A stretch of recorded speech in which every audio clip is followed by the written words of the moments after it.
ভাবুন তো, একটা ভাঙা লোহার টুকরো যেটা মানুষ ফেলে দেয় আবর্জনার মতো, কিন্তু সেই ফেলে দেওয়া লোহায় আবার নতুন রূপ পায় একজন পরিশ্রমী মানুষের হাতে।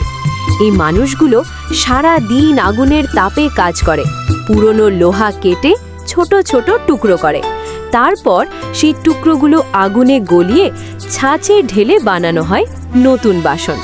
হাতের পরিশ্রম, ঘামের বিনিময়ে তৈরি হয় এই সুন্দর থালা।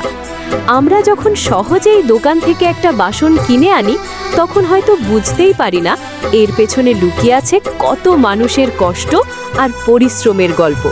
তাই যদি এই পরিশ্রমী মানুষের কাজকে আপনি সম্মান করেন, তাহলে ভিডিওটা একটা লাইক দিন, বন্ধুদের সাথে শেয়ার করুন আর কমেন্টে লিখুন পরিশ্রমের সম্মান থাকা উচিত।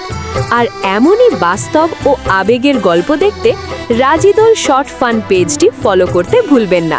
ধন্যবাদ।